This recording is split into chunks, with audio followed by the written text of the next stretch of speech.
एक जागा जिथे प्रत्येक मशीन नाही तर एक संधी आहे स्वतःला घडवण्याची। ही जागा म्हणजे Chhajed fitness club, Rahuri factory मधील सर्वात विश्वसनीय आणि हायटेक जिम। महिलांसाठी स्वतंत्र batches and trainers, 100% safe and positive environment, AC सह पूर्ण सुविधा असलेली gym, hi tech equipments, full body workout साठी योग्य। तर यायचं कुठे आहे? Chhajed fitness club, Tarabad road, Rahuri factory. आवाज जनतेचा, लढा सर्वसामान्य जनतेच्या न्याय व हक्कांसाठी। डॉक्टर तनपुरे कारखान्याला व्हाईस चेअरमन नाही आणि संलग्न संस्थांना अध्यक्षही नाही। डॉक्टर तनपुरे साखर कारखान्याची सत्ता आल्यानंतर तनपुरे गटाची ताकद निश्चितच वाढली। आगामी स्थानिक स्वराज्य संस्थांसाठी कार्यकर्त्यांना हे टॉनिक समजलं जातं। मात्र उमेदवार व कार्यकर्त्यांच्या परिश्रमाने सत्ता आल्यानंतर अरुण तनपुरे यांनी स्वतःकडे चेअरमन पद ठेवलंच, मात्र व्हाईस चेअरमन नेमलाच नाही। या पदासाठी 20 पैकी एकही संचालक पात्र वाटला नाही का, असा सवाल खाजगीत केला जात असतानाच कारखाना संलग्न संस्थेतही तनपुरेंनी सर्व नियंत्रण आपल्याकडेच कसं राहील याची विशेष काळजी घेतली।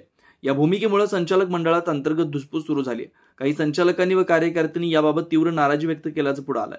डॉक्टर तनपुरे सहकारी साखर कारखान्याची निवडणूक झाली। सभासदांनी बाजार समितीचे सभापती अरुण तनपुरे यांच्या नेतृत्वातील जनसेवा मंडळाला एक हाती सत्ता दिली। त्यांचे 21 पैकी 21 संचालक प्रचंड बहुमताने निवडून आले। प्रत्येक गटात जनसेवा मंडळाच्या उमेदवारांनी तनमन धनानं पॅनलसाठी मतं मागितली, मतांची बेगमी जुळवली। त्यामुळे विजयात सर्वच संचालकांचं योगदान विसरून चालणार नाही। मुळातच ही निवडणूकच माजी खासदार डॉक्टर सुजय विखे व आमदार शिवाजीराव कर्डेल यांनी माघार घेतल्यानं तनपुरेंना अर्थात जनसेवा मंडळाला सोपी झाली होती।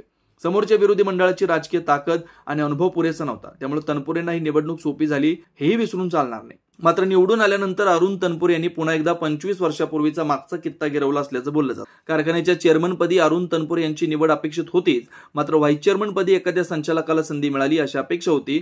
यातून काही संचालकांनी स्वप्ने रंगवलेली होती, मात्र प्रत्यक्षात अरुण तनपुरे यांनी स्वतः चेअरमन पदी बसताना व्हाईस चेअरमन निवडलाच नाही। त्यामुळे 20 पैकी कोणी व्हाईस चेअरमन पदासाठी लायक नव्हते का, असा प्रश्न आता दस्तूरखुद्द संचालक मंडळातूनच खाजगीत केला जातो। राष्ट्रवादी अजित पवार गटात प्रवेश करताना संचालकांचाही प्रवेश घडवून आणणाऱ्या तथा आपली ताकद दाखवण्याचा प्रयत्न करणाऱ्या अरुण तनपुरे यांनी शिक्षण मंडळ, नर्सिंग होम इत्यादी संलग्न संस्थांवर संचालक मंडळातील कोणाची निवड केली नाही।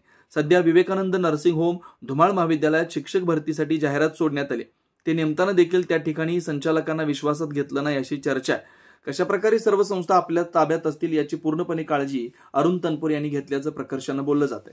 जर खरोखर संचालक मंडळात अरुण तनपुरे यांच्या या भूमिकेमुळे असंतोष निर्माण झाला असेल तर आगामी स्थानिक स्वराज्य संस्था निवडणुकीत तनपुरेंच्या या मीपणामुळे नाराजीचा फटका पक्षाला तथा मंडळाला बसणार असं बोललं जात आहे। नवनवीन घडामोडी आणि सत्य बातमी पाहण्यासाठी आजच आमच्या YouTube चॅनलला सबस्क्राईब करा, शेअर करा आणि लाईक नक्की करा।